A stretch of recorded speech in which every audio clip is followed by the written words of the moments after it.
Well, hello and welcome to the Support Squad Real Talk, a four-part series on here on LinkedIn Live. I'm Marianne Avery, I'm a LinkedIn confidence coach, and I'm joined today by the fabulous Natalie Trembecki. So Natalie, would you like to introduce yourself? Well, hello. Thank you very much for letting me do this, Marianne. It's very kind of you to let me, and being the first person is only a little bit scary because you're so lovely. So I'm Natalie Trembecki. I'm a copywriter. I work with people to help them communicate confidently for their business, whether that's website words, blogs, articles, whatever you need for your business. I help people with that either by doing the writing or coaching or whatever they need.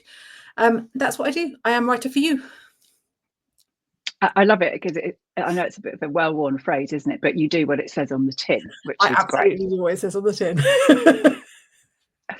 So I'm just going to put Natalie's LinkedIn profile up here. Anyone who is on the live, you can click on our faces as speakers and that will take you direct to her profile as well. But there it is on the screen for you to have a little look at. So as with any kind of live, I have prepared some questions for us to have a general chit chat, but please do post any questions or comments in the chat as we go through and we can bring those in as we go along. So the first one was tell us who you are and what you do. So you've already done that. Yay. So the next one, yay. So the next one is kind of like, tell everybody how we know each other, how we met. Well, we met, I believe, networking at Connections Club in Northampton, which is a part of Your Business Matters. So I do a lot of in-person networking around Northamptonshire. I run my own group, which meets once a month in Olney. So if anybody's round Olney and wants to network with cool people, we'd love to see you there. That's where we met, and that was really lovely because it's a really nice group where you actually spend plenty of time getting to know each other, and I think that's what I like about networking. It's not necessarily always about finding new clients. It's about meeting people in the same area as you who are working in the same kind of sphere as you, who you can work with collaboratively, who you can support. And I've found I've done really well out of, I don't think my business would be where it is today if it wasn't for networking. I think it's really interesting, isn't it? And anybody who wants to find out a little bit more about it, on the bottom of the screen, you can see the website link. I think it's really interesting when you first start networking, because when you come out of a corporate role, you have done networking, but you haven't done it sort of talking about you and your business. You talk about you and your team, and it's a very different experience. And I think it takes a while to find your feet. But anyway, we're not necessarily here to talk about networking. We're here to talk about you. So I did ask you to come with like a sort of a fun fact about yourself or something that people wouldn't necessarily know about you. So what did you want to share with us today? Oh, you did, didn't you? Well, the only one I could think of off the top of my head was, well, there's two actually. There's two I go to for these kind of things. And one of them was that I was once a bridesmaid at the Tower of London. So when I was younger, one of my best friend, her dad worked at the Tower of London. And so because of his role, when she got married, she was allowed to get married at this little chapel in the Tower of London. Oh, wow. And I was her bridesmaid. And so I was there, and we drove into through the whole of the tower, right up to the chapel. She was in her beautiful dress. I was there with her two sisters in our beautiful dresses. And I swear, the thing I think is funniest about the whole thing is there must be a whole load of tourists who in their holiday snaps that year have our pictures and no idea who we are, and probably think she's kind of some royalty or something. Oh, I love that. That's such a really interesting fact, because there was a documentary, wasn't there, a while ago about following the people that worked at the Tower of London. Oh, that is amazing. I love that. So our next three guests are, going to have their work cut out to top that. So I know a few of them are watching alongside with us. So, okay, well, we're kind of here to talk about copywriting, but I know it's important to do a little bit of chit chat and Absolutely. relax and get into it. So, my first sort of question about copywriting is, what is the biggest mistake you perhaps see small business owners making when it comes to copywriting? Well, when people talk about copywriting, I tend to think of it more as to do in terms of any kind of communication you're doing for your business. And I think personally, I feel that the biggest mistake that small business owners make is waiting for it to be perfect or expecting that it's ever going to be perfect, and resisting putting anything out there into the world until they are 100% happy. Because, and maybe it's just me, I think there is a real risk that in doing that, you can edit and review and rewrite. And one of the things I think is really funny is that people think I must be able to write really easily, but I write 3, 4, 5, 6 drafts before I even send my copy out to somebody. It's not that I find it easier, I just enjoy the process. And whereas other people say, oh, I find it so hard to write. Well, we all do. You can't, thinking that you can just write something and it will be perfect first time. I'm sure there are people out there who can do that, but I think that's probably quite a small number of people. So I Yeah, think, I mean, I think we all do that. I mean, I write like I'm a corporate person because it was yes, drilled into me. So I will write something, leave it, and come back to it so that I can like take the corporateness exactly. out of it. I know when I go back and read stuff, it still sounds a bit corporate-y, but it's a lot better than it was the first draft. And that's exactly it. So it's I think for me the biggest thing is always about trying to encourage people just to be a bit more confident and to accept that when they draft something, if they don't like it, they can screw it up and start again. But also they can just kind of edit it, and next time it will be a bit better, and then the next time it will be a bit better again, and or even give it to somebody else and say, well, what do you think? Does this sound like me? There's a whole load of tips about trying to make it sound more like you, but yeah. Well, we can explore that if we need to. Yeah. So the next sort of question I'd got for you is there sort of like a simple thing that people can do today that's going to make a real difference for them? I mean, obviously it depends on what people are struggling with. So I think for a lot of people, they don't know what to write about. And so for those people, I think there are three easy steps are: think about everything you ever get asked. When you go to networking, when you talk to people, what do you get asked about your business? What do you get asked about what you do? Make a list of all those questions and find a way to answer them, whether it's on your social media or blog posts or whatever, email, whatever it is you're using.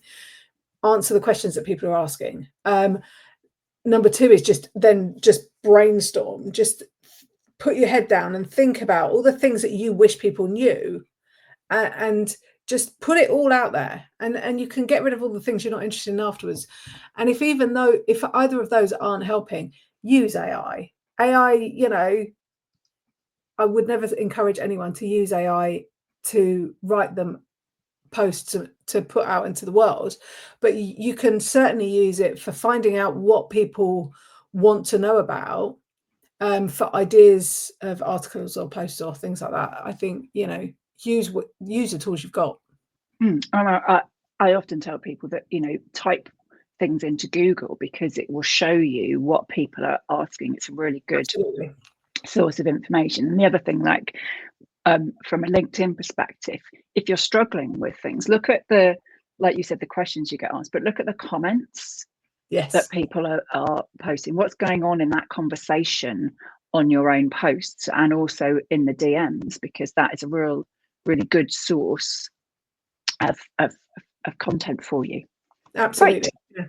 Yeah. I was just going to bring up onto the here is we have had one of our people that we both know has put a little comment on here. So the lovely John Esperian. So we were talking lovely to see you, John, about how we're going to see each other tomorrow at a networking event, but we're also going to see John on Friday up in Birmingham. So thanks, John. Shout out and thanks for being here today with us. Fab. So my next question was, what do you wish people understood a little bit more about what you do? Actually, I was making some notes on this before we spoke when we were talking about it, and one of that this might upset some people. I don't really care about grammar. If you tell people you write, they all start talking to you about grammar, and I was never really very good at grammar. I can do it, so yeah. I'm often getting comments from people saying, you might want to check the punctuation on your post, because for me, communication is about making sure you're heard and understood. Yeah. So I feel that we shouldn't be scared to put ourselves out there if we've got something to say. And we can get the grammar wrong, we can get the spelling wrong, we can get the punctuation wrong. As long as people understand it, that's the important thing. And most people, if you do make mistakes, will just kindly, quietly send you a little message and say, by the way, you might notice that you've done this and you could make a little change. And it's fine. It's not a problem. I've never felt victimized because I've made a mistake. But yeah, I think as long as what you're writing is understandable to people and will help them where they are, and help them get to the next stage, you're providing something beneficial. Don't worry about I completely agree, and I would sort of almost sort of add to that to say, I think it's really important to come across online, I hate that word, but online as you would when somebody meets you in person. So, you know, we don't all speak in completely correct I can't even say the word, grammatical Absolutely. phrases, do we? It's all about being authentic. So, you know, there's somebody we both know from the SSM meetup, Dave James. He was commenting on something this morning and he was like, all right, mate. And he'd spelt it how he would say it when you meet him in person. And I think that's really important. And if the grammar police came along and went, you spelt mate wrong, I mean, I know I'm being pedantic, but I think that's Absolutely. really important. But I think it may be being pedantic, but I think I've worked with people who are dyslexic, for example, and really struggle to put themselves out and post on social media and be visible because they're always worried. They've had that thing drilled into them ever since they were at school that they can't write effectively and they make mistakes, and it completely knocks people's confidence. 100%. And I feel like my duty is to say to them, just put yourself out there. But if you're ever worried about it, there will be people who will be more than happy to help make sure you get it right. There are tools that can help you get it right. There are people that will help, but don't be scared, because if somebody is going to judge you based on whether or not you've formatted your LinkedIn post correctly, then quite honestly, they're possibly not somebody you want to work with. I was about to say that. I'm interested. We've got a sort of a comment with a question in here from Steve. So I'm just going to put this up on the screen. So he's asking about, if you're not totally sure, would you put a couple of versions out to split test the results? So I'd be interested what you think about that. That's a really good question. I mean, obviously the right answer is yes. As somebody who isn't necessarily as organized and as on the ball as I always should be, I very rarely find the time or the energy to do that. So I normally find myself making a jump in one direction and just going in feet first. But certainly, I think it's a great way to find out what people in your audience are thinking. And LinkedIn is a fantastic place to do that, because you can decide that you want to answer a question that you've been asked a few times, put a post out there, and if it's not getting the engagement you thought it would, then tweaking the wording as well as putting it out at a different time, all these kind of things are great ways to kind of find out where your people are, when they're available, and what they're going to engage with. So yeah, certainly it's a really good thing to do. Yeah, and I would sort of add to that and say that it's also something to consider as part of whether you're calling it testing and learning or repurposing your content. So if you put out a piece of content where you've used an image, for example, and it hasn't quite got the results that you were hoping for, repurpose it and perhaps try with a carousel post or a different image, or try a different hook. So yes, in answer to your sort of comment stroke question there, Steve, yes, you can absolutely test, and then you then learn what's worked best. So thanks for your question. Great one there. Okay, so the next one is when is the sort of the right time to bring someone, a copywriter like yourself, into your business? So I've kind of entitled this series as kind of for like small business owners. So perhaps rather than large corporations. So if we think about small business owners for the purposes of this. Well, I mean, I'm one of these people. I'm always up for a conversation wherever you are in your business, because I love hearing people's stories and finding out what they're up to. I think I have worked a lot with people who are very much in the early days of their business, helping them often more with the coaching and consultancy side of the work I do, where we can sit down and work out who they're trying to reach, what kind of messages they want to use, what platforms they're going to be on, and helping them plan some of their content. So that can be quite helpful in the early days. And you could do that regardless of the size of the business as well. Oh, absolutely. Yeah, I've done it with solos. I've done it with teams within organizations. So yeah, it's that opportunity to sit down and kind of take stock and look at the big picture, but also then make some plans. It's something we all probably should do more than we do. So yeah, wherever you are, I think that helps. When it comes to actually using a copywriter to create content for you, often people normally get in touch with me when they're, for example, doing up their website or getting a new website, and so they need some words, and that's a perfect opportunity to get somebody like me to help out. But equally, I work with some clients on a retainer basis where we're putting content out every month, and that might particularly happen if a business is going through changes where they're reconsidering their branding, or whether they're aiming for growth, and so they need to be more consistently seen. So it very much depends on the business. But then I'm somebody who has different ways of helping different people at different stages, which is quite nice for me because I like that variety. Yeah. Well, I've put up your website on the screen as well, because I know you do lots of different services. For example, I know some of the people we network with use your blogging service. Do you want to sort of just talk about that a little bit more? And you do workshops on blogging as well, don't you? So I do, yeah. So I in my workshops, which I have one coming up soon. Oh, hold on, let me get that one up.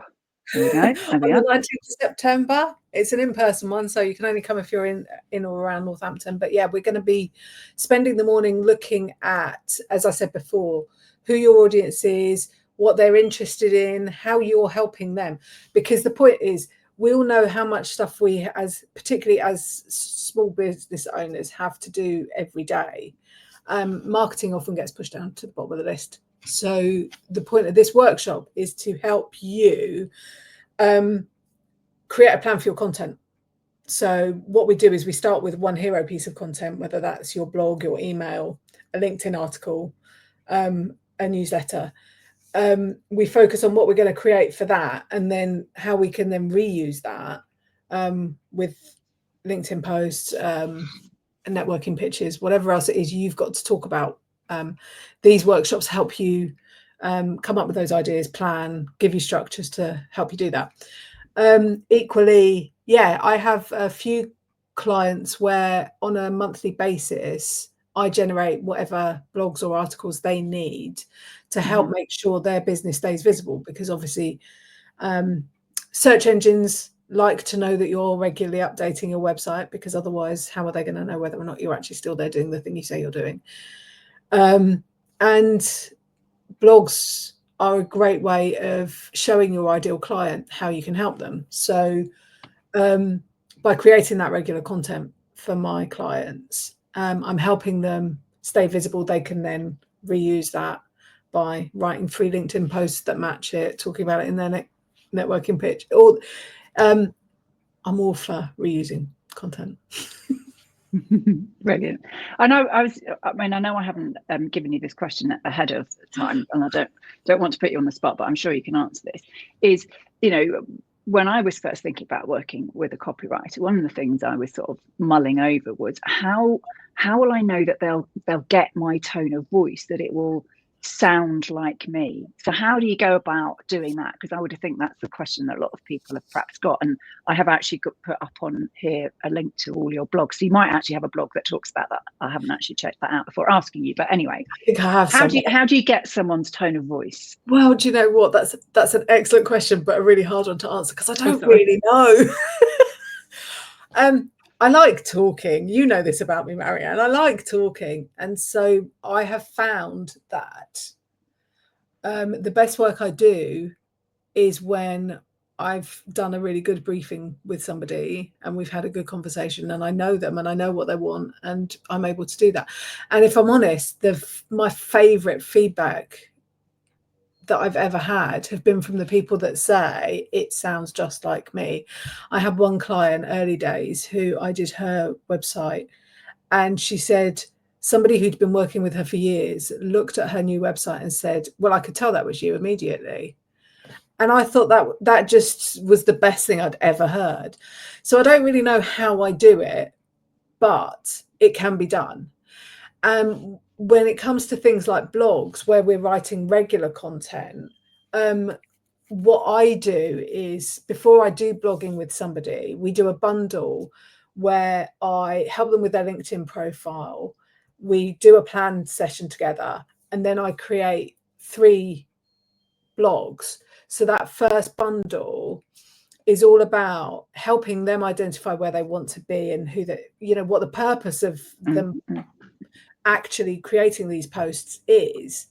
And then it also helps us to understand whether or not we can work together. So if at the end of those 3 blog posts, they don't feel that I've got their voice, or they don't feel that it's going to provide them the level of service, the value they want, or if I don't think that I can add anything to their business, then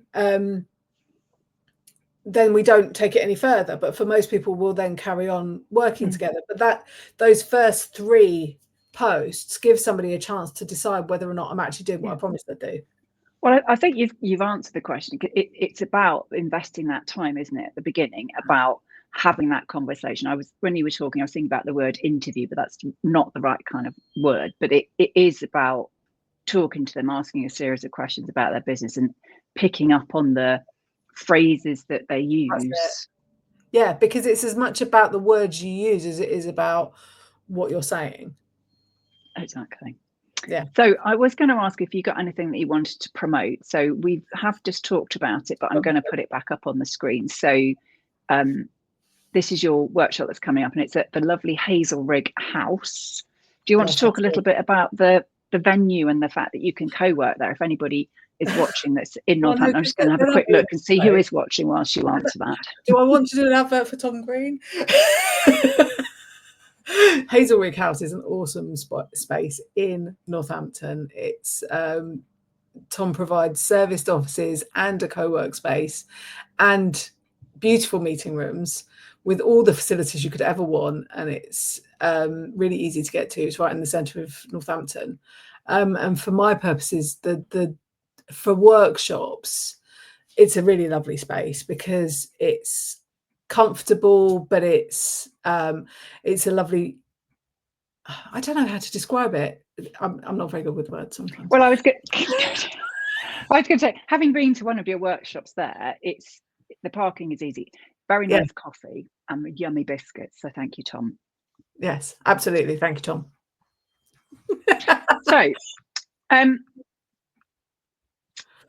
we've gone through all the questions that I had prepared for us. Have So we? I'm just going to do a little plug for our meetup on Friday, where Natalie and I will be. So that's in central Birmingham, and John as well, who has commented earlier saying he's looking forward to seeing us. So that's at the Cozy Club at Bennett's Hill in central Birmingham. It's less than a 5-minute walk from New Street. Natalie and I will be travelling up on the train together from Northampton. So if anybody would like to join us, I can't remember whether Susie said she was coming from Northampton or from Wellingborough, but anyway, if you would like to come, just go onto Eventbrite and search for SSM Meetup and it will come up. That's an event that I run with Gus. A lot of you watching will know who Gus is, so I won't labour that. So Natalie, is there anything else that you would like to share from a copywriting perspective? What are you working on at the moment? Give people an example of a day in the life of a copywriter. Day in the life of a copywriter. I've got a couple of calls later on today where I'm talking to some people from one of my retainer clients. They're a fantastic engineering company locally based in Silverstone, and we're going to be doing some case studies, and I've been doing some work on their website as well. So that's fun. I love doing their case studies because they do all sorts of exciting and interesting things. Quickly, a question that sprung to mind. Yeah. When you're working on somebody's website, does it matter what platform they've got their website on? You just doing the words, do you upload it, or does the client do that? How does that work for you? I tend to, so in terms of the practicalities, what I say to people is, I only do the words. I will give you the words, and then somebody else will load them onto the website, because I don't want to go messing around with people's websites. No, I just thought I'd ask that, because somebody watching might be thinking, oh, how does that work? So, but cool. Having said that, if it's somebody who's not confident in that side of it, I'd be happy to have conversations, because I might know people who can help. And in terms of platforms, I will work with any platform. And one of the nice things about what I do is I can either work from a blank sheet where I get to create the structure, and I tell whoever's developing the website what headings to use and where to put it, where to put the copy and things like that. And if it's somebody who's starting out with something completely new, we can discuss which pages make most sense and how we want to set the website out. But equally, I've worked with a number of people who already have a website in place, and all they want to do is change the words, in which case I will make the new copy fit the website so that you don't need to worry about it. You can just copy and paste, and it makes it as easy as possible. Brilliant. I'm fairly flexible.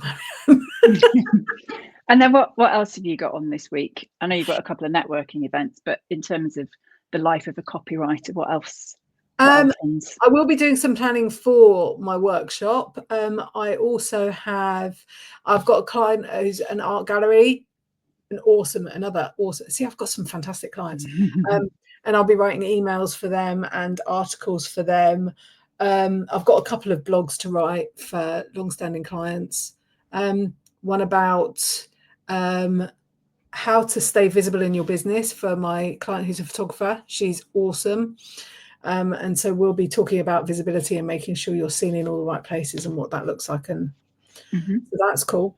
I'm trying to think, having a look. I've got to make some phone calls as well. I'm not very good on the phone. I prefer writing things. Well, you surprised me as a copywriter. You prefer writing things than just talking on the phone. But yes, I've got quite a busy week. I will need to get my head down at some point. Well, yes. Well, I was just going to put up your LinkedIn profile. So this is where you can find Natalie. If you'd like to find out a little bit more about her services, this is her website. So Natalie, Writer for You, really easy to find. So one last question, random one that's just popped into my head. How did you come up with Writer for You? Because I think when you start your own business, it's always like, what am I going to call my business? Is a really difficult question. So how did you come up with that? I was mentored by somebody who's a copywriter, and he's brilliant, and I love him. But he's very good at what he does, and he's got the position of the copywriter in Northampton. And I thought that was great. But as somebody who was new to copywriting, I didn't even know what a copywriter was. So I didn't necessarily want to have copyright in my name. And so I just kind of searched a few things about writing for businesses, writing for writer, and it surprised me that Writer for You was available as a domain name and everything else. I think it works really well, because I can't think of the phrase for it, but sometimes where we're so into the detail and we use a phrase that means something to us, it doesn't necessarily mean something to your ideal client. So like copywriter doesn't necessarily translate. No, I was quite fortunate because I was still early into my journey as a copywriter myself. I didn't really feel like I needed that. I was more about helping your business communicate and helping you write and feel more confident writing. As it turns out, though, it's not necessarily the best for SEO, because it's very difficult to rank for Writer for You, because there's an awful lot of places where people are trying to be seen in that space. So that's one thing. Well, maybe we need another session just about SEO and copyright. And on that note, we've just run over the half hour, so I was just going to finally finish with, which I should have started with, is today Natalie is celebrating her 8th business birthday. So if you head over to her LinkedIn profile, you'll see a very interesting picture with a story that she shared. So go and have a look and show that some love. So I just wanted to end by saying thank you very much, Natalie, for being my first guest. We've got another fabulous guest next week, and I'm just going to end the stream. And if this has worked properly, there'll be a nice little video so you can see who's coming up next week. So thanks for watching, and see you all the same time next week. Thank you.